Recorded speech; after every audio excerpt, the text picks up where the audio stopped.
Jelaskan gimana? Jadi kita mau presentasi bisnis logistik PT Bandung Juana Elina. Mau pakai ini juga. Deg-degan nggak? Deg-degannya sih web ratingnya 1 sampai 10 nol ya teman-teman, soalnya kita kan emang udah artis jadi udah biasa. Perkenalkan, nama saya Mila Kristianito dengan 3 di akhir 020. Saya Sesio Omega Pranoto dengan di akhir 035. Saya Putri Terlani Pagi dengan di akhir 031. Saya Aisyah Fauzia Putri dengan di akhir 016. Saya Syakira Zaira Nazar dengan di akhir 018. Jadi di sini kita dari kelompok 7. Di sini kita mau menyampaikan tentang perusahaan Bandung Juana Elina terkait dengan strategi bisnis yang mereka gunakan. Oke, jadi di sini kita bakal sampaikan visi dan misi dari PT Bandung Juana Elina. Nah, dari visi PT Bandung Juana Elina sendiri yaitu adalah mewujudkan kasih dan berkat dari Tuhan. Nah, pemilik merasa bahwa Bandung Juana itu sangat bersyukur dan merasa diberkati oleh Tuhan dan ingin menyalurkan berkat itu melalui mitra, karyawan, dan supplier atau sumber daya manusia yang terlibat dalam perusahaan Bandung Juana Elina. Nah, untuk mewujudkan visi itu, yang pertama adalah menjadi perusahaan pangan yang mengutamakan pelayanan dan memenuhi kebutuhan yang dibutuhkan oleh masyarakat. Nah, yang kedua ada memperkenalkan makanan khas Indonesia ke seluruh Indonesia dan harapannya dari perusahaan Bandung Juana Elina dapat mengenalkan oleh-oleh khas Indonesia ke luar negeri juga. Nah, untuk yang terakhir yaitu mengembangkan kreativitas dan inovasi sumber daya manusia di Bandung Juana dengan menghadirkan produk-produk yang terinovasi dari core bisnis utama dari Bandung Juana Elina sendiri. Nah, selanjutnya yaitu adalah core bisnis dan pengembangan bisnis yang diemban oleh perusahaan Bandung Juana Elina. Nah, untuk core bisnisnya sendiri di sini dari dulu sampai sekarang itu mereka di food and beverage yang berbahan dasarnya itu tuh bandeng teman-teman. Iya. Nah, dari dulu sampai sekarang berdasarkan observasi itu memang tidak pernah berubah. Jadi bahan bandeng itu dipertahankan dari sekarang hingga saat ini. Nah, lalu untuk pengembangan bisnisnya sendiri, bandeng itu diolah ke menjadi berbagai produk teman-teman. Jadi nggak cuman bandeng, duri, lunak aja gitu. Tapi ada kayak produk-produk lain seperti tahu bakso bandeng, otak-otak, lumpia, lego babat, roll abon flos bandeng dan lain-lain gitu. Tapi tetap mempertahankan bandeng tersebut, tidak menghilangkan bandeng tersebut karena memang dari awal perusahaan itu memakai nama Bandung Juana Elina. Terus untuk pengembangan bisnis selanjutnya dulu itu sempat menjalin kerjasama dengan Wingko Babat Kereta Api. Nah, karena Wingko Babat adalah salah satu oleh-oleh yang digemari dan sering dicari oleh masyarakat ketika datang ke Semarang. Namun seiring berjalannya waktu, Wingko Babat Kereta Api itu tidak bisa memenuhi permintaan yang diminta oleh Bandung Juana Elina. Maka dari itu akhirnya Bandung Juana Elina membuat produk sendiri, yaitu adalah Wingko Babat Diriana. Nah, Diriana itu adalah perusahaan dengan CEO yang sama, namun dipegang oleh keluarga-keluarga yang lain dari Bandung Juana Elina itu. Jadi kalau misal kalian tahu Diriana, nah Diriana itu adalah seperti anak dari Bandung Juana tapi setara gitu teman-teman. Lalu untuk pengembangan bisnis yang terakhir yaitu adalah reseller. Jadi Bandung Juana Elina itu memperbolehkan outlet-outlet oleh-oleh yang ada di Semarang ini atau seluruh Indonesia melakukan konsinyasi dengan Bandung Juana Erlina. Dengan strategi ini, maka produk Bandung Juana Erlina jadi lebih dikenal oleh masyarakat dan masyarakat jadi lebih mudah untuk menemukan produk-produk yang dihasilkan oleh Bandung Juana Erlina di tempat lain dan tidak hanya di pusat oleh official dari Bandung Juana Erlina. Nah, selanjutnya ada strategi bisnis yang digunakan oleh Bandung Juana Erlina untuk mempertahankan dan meningkatkan posisi bersaing. Nah, yang pertama itu ada diversifikasi produk dan kelengkapan oleh-oleh. Nah, Bandung Juana ini tidak hanya menjual Bandung Juana teman-teman, tetapi juga menjual berbagai oleh-oleh khas Semarang dengan tujuan menjadikan Bandung Juana ini menjadi toko one stop shopping sehingga memudahkan pelanggan dalam berbelanja oleh-oleh, sehingga mereka cuma hanya perlu mengunjungi satu toko tetapi bisa mendapatkan berbagai oleh-oleh khas Semarang. Nah, selanjutnya itu ada peningkatan pelayanan. Nah, karena Bandung Juana Erlina ini terdapat keterbatasan lahan parkir, sehingga Bandung Juana mengimbangi dengan memberikan pelayanan terbaik yang akan mereka berikan. Nah, itu mereka menerapkan prinsip 5S dan juga customer service yang ramah, mulai dari pelanggan masuk ke toko hingga pelanggan melakukan pembayaran dan keluar dari toko. Nah, selanjutnya itu ada pelayanan teknologi. Nah, Bandung Juana ini aktif dalam menggunakan teknologi karena sebagai media promosi. Nah, selain itu juga Bandung Juana menyediakan marketplace sebagai untuk memudahkan konsumen menjangkau Bandung Juana dari berbagai daerah. Nah, selanjutnya itu ada penguatan brand dan juga relasi. Nah, Bandung Juana ini merupakan brand yang kuat namanya sebagai ikon oleh-oleh Semarang. Nah, sehingga banyak reseller yang bersedia untuk bekerja sama dengan Bandung Juana sehingga dapat memperluas jaringan distribusi dan juga memperkuat pasar. Nah, selanjutnya ada strategi apa atau inovasi yang digunakan oleh perusahaan Bandung Juana Erlina untuk meningkatkan efisiensi operasional. Nah, Bandung Juana Erlina ini harus mengganti sistem yang dulu dipakai saat merintis seperti sistem POS, karyawan payroll, hingga sistem accounting dan administrasi rumah tangga. Saat ini sistem POS tidak digunakan hanya di kasir, tapi juga digunakan pada bagian penjualan melalui paket, transfer, dan berbagai metode lain. Nah, hal ini juga terjadi pada bidang produksi. Nah, bidang produksi ini menjadi tantangan besar karena jenis produksi yang ditangani semakin beragam seperti adon, dendeng, dan sambal dengan berbagai varian. Nah, hal ini menuntut sistem yang lebih rapi agar stok masuk dan keluar bisa tercatat lebih rapi. Ya,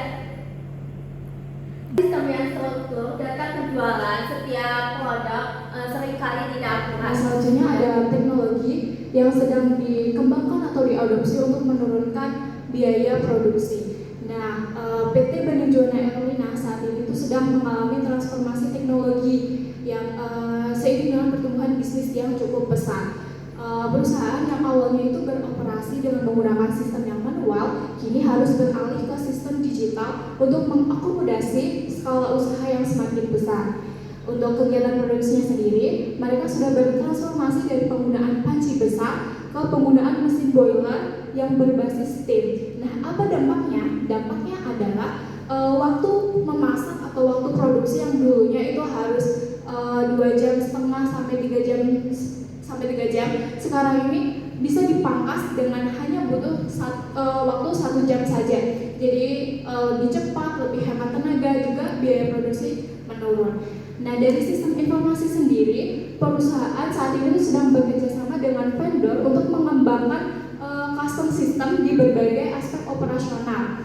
Salah satunya ada sistem HRD yang saat ini sedang dikembangkan untuk menggantikan sistem payroll manual. Jadi untuk absensi karyawan, kemudian perizinan karyawan, lalu gaji karyawan itu akan dihandle oleh sistem HRD. Selanjutnya ada sistem POS yang juga mengalami peningkatan kompleksitas, di mana yang dulunya itu hanya berfungsi sebagai kasir yang sederhana, sekarang harus mampu menangani metode penjualan seperti paket, kemudian transfer, dan juga metode-metode lainnya. Dan yang terakhir, mereka itu juga mengembangkan sistem stok barang yang Meskipun pada saat ini tuh masih belum terintegrasi secara penuh, tapi sudah ada stock of none dan juga audit yang dijalankan secara rutin agar tetap akurat. Nah, selanjutnya itu ada target finansial utama perusahaan untuk beberapa tahun ke depan. Nah, untuk PT Bandung Juana Elrina sendiri itu sebenarnya tidak menetapkan target pertumbuhan yang kaku, seperti misalnya harus ada peningkatan 10% tiap tahun atau bagaimana itu. Namun, fokusnya itu pada pencapaian kinerja yang lebih baik dari periode tahun yang sebelumnya. Nah, untuk saat ini, perusahaan itu sedang melakukan ekspansi melalui pembelian mesin-mesin baru, kemudian pembukaan outlet baru. Ya, walaupun investasi ini tuh berdampak pada cash flow jangka pendek, tapi mereka yakin bahwasanya langkah ini tuh akan memberikan return yang positif untuk finansial jangka panjang mereka. Nah, selain fokus pada aspek finansial, perusahaan itu juga memiliki komitmen yang cukup kuat untuk kesejahteraan karyawan. Hal ini tuh terlihat dari beberapa program employee engagement mereka yang rutin dilakukan, seperti piknik ke Jogja dan Merapi, kemudian perayaan ulang tahun perusahaan, dan juga acara buka puasa saat bulan Ramadan. Pendekatan ini itu menunjukkan bahwasannya perusahaan itu memahami pentingnya menjaga hubungan yang baik dengan karyawan sebagai salah satu faktor kunci dalam mencapai target finansial yang berkelanjutan. Dengan demikian, target finansial dari PT Bandung Juana Elrina itu tidak hanya berfokus pada angka saja, tapi juga pembangunan fondasi yang kuat melalui investasi infrastruktur dan juga sumber daya manusia di dalamnya. Nah, selanjutnya, sasaran non-finansial perusahaan seperti keberlanjutan lingkungan, kesejahteraan karyawan, atau reputasi merek. Nah, Bandung Juana Elrina ini berupaya menjaga kualitas bahan baku dengan menggunakan ikan bandeng yang segar dari para pengepul. Nah, secara tidak langsung itu mendukung keberlanjutan ekosistem perikanan. Selain itu, proses pengolahan dilakukan dengan memperhatikan kebersihan, efisiensi energi, dan pengelolaan limbah sederhana agar tidak mencemari lingkungan. Seiring berkembangnya usaha dan mengganti sistem kerja perusahaan, Bandung Juana Elrina memberi peluang kerja bagi banyak masyarakat sekitar, terutama di bidang produksi, penjualan, dan distribusi. Pemberdayaan tenaga kerja lokal ini menjadi bentuk kontribusi terhadap peningkatan kesejahteraan karyawan, baik melalui pemberian pendapatan tetap, pelatihan keterampilan, maupun lingkungan kerja yang kondusif. Nah, merek Bandung Juana Elrina ini bukan hanya dikenal karena produknya, tetapi juga karena kepercayaannya di mata konsumen dengan menjaga kualitas, kebersihan, dan pelayanan yang ramah seperti dan pelayanan yang ramah. Reputasi merek ini semakin kuat sebagai ikon kuliner khas Semarang. Reputasi yang baik juga mendukung keberlanjutan jangka panjang usaha karena kepercayaan pelanggan menjadi aset yang sangat berharga. Oke, kita akan masuk ke dalam bagian keberhasilan atau pencapaian dari perusahaan Bandung Juana Elrina. Awalnya tuh gimana sih? Oke, mari saya akan jelaskan. Jadi awalnya Bandung Juana Elrina itu dimiliki oleh seorang dokter atau apoteker yang dimana dia melihat pada tahun 1981 bisnis Bandeng Presto itu sedang mengalami peningkatan. Nah, dari situ beliau berawal dari berbekal aktivitasnya, berbekal dari pengalamannya, dia pun mulai mencoba bisnis Bandeng Presto. Kalau kalian nggak tahu apa sih Bandeng Presto itu, jadi teknik Presto itu adalah tulang ikan itu tuh dilunakan gitu. Nah, dari situ dia pun mulai mencoba dan memulai testimoni dengan mengasih hasil olahan makanannya kepada kerabat atau teman terdekatnya. Berawal dari situlah bisnisnya mulai berkembang dan dia pun